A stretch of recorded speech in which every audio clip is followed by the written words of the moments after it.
Good morning, students. Today we will see about the teaching skills.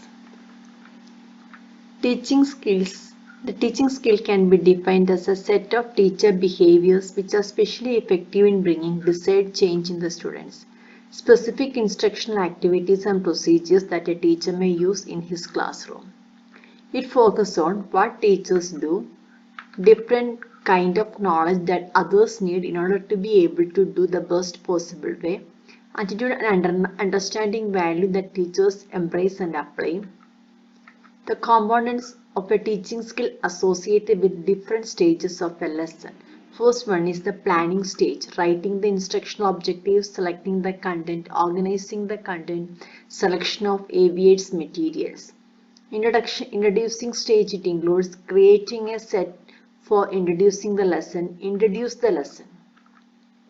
Presentation stage, it includes questioning skills like structuring classroom questions, fluency in questioning, probing questions, response management.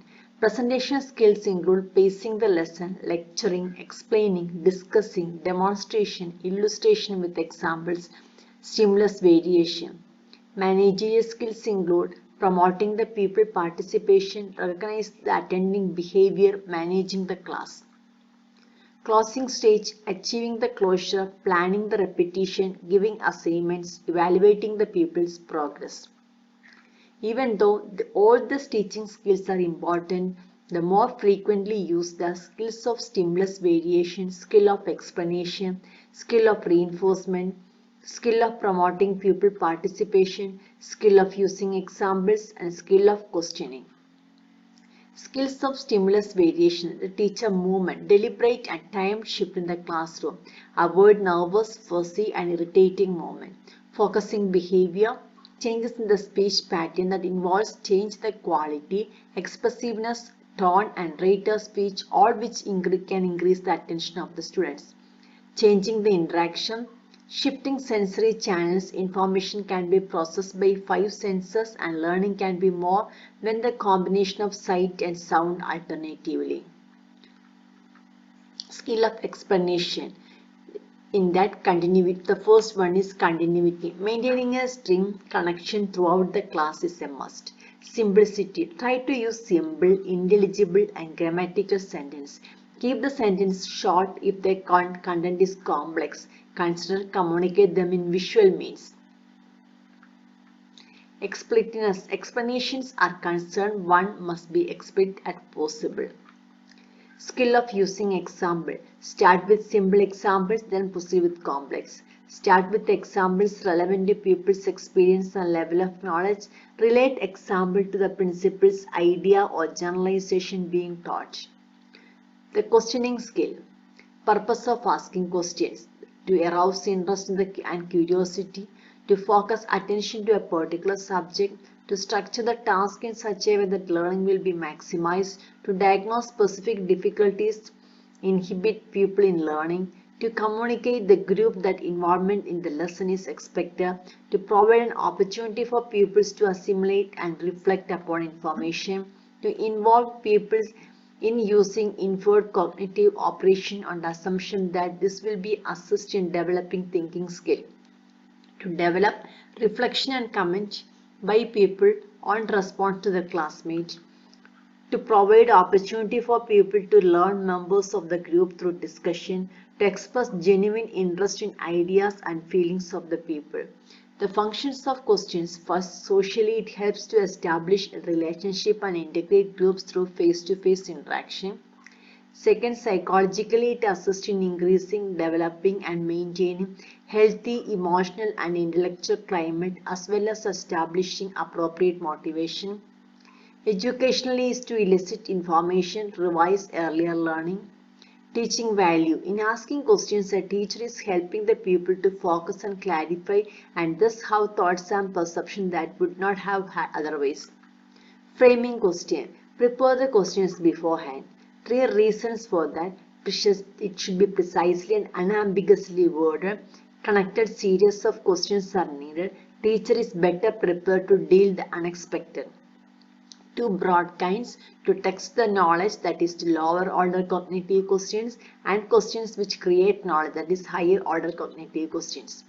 Questions are to be avoided are yes or no type questions. Questions have several equally good answers. Do not use who can tell me or does anyone know. Aimless questions like do you know what about typhoid fever?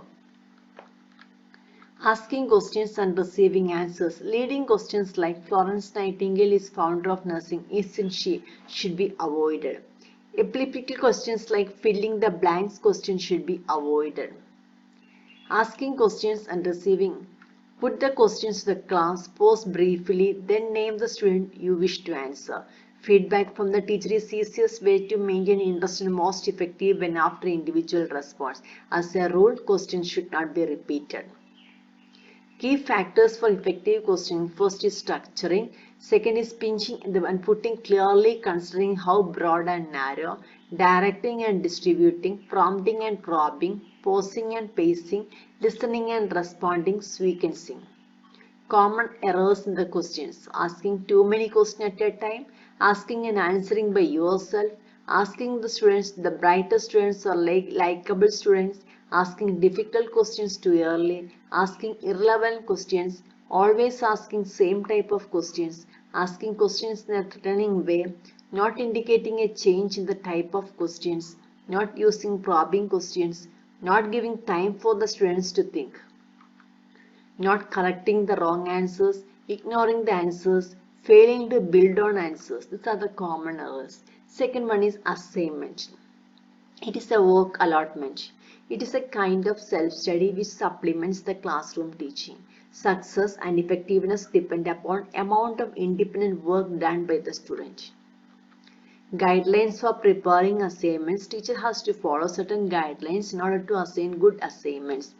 Mere dictation of questions or problems, not an assignment. Hints should be given to complete the assignments. It should be preferably arise out of activities, needs and interest of the students. It must motivate, remove doubts or misunderstanding and develop insight. It should be clear. It should be cooperative activity in which the teacher and the students take an active role. Weekly assignments are preferred than daily or monthly assignments. Principle of assignment planning. It should correlate with previous knowledge and experience. It should motivate the students. It should be related to the purpose. It should challenge, not to threaten. It should provide for individual difference, cooperatively made by the teacher and the student. Type of assignments. Preparatory assignment. They are meant to prepare the students for a class which is followed in the coming days. This will help the teacher to lead the class with ease and understanding. Study assignment. These can be varied care plans, assignments for the preparation of a topic in the light of reference provided. Revisional assignment. These given for checking the students' retention and understanding of facts. Assignment on answering previous university question paper is an example. Remedial assignment. These are devised to remove the weak points and clear the misunderstanding. Planning assignment. Type of assignment should force the students to use their own analytical powers and not just to copy someone else's idea. It is important to keep in mind the students' workload while planning the assignment. Teachers should be carefully read the work and give grade and comments. Thank you. Thank you for listening.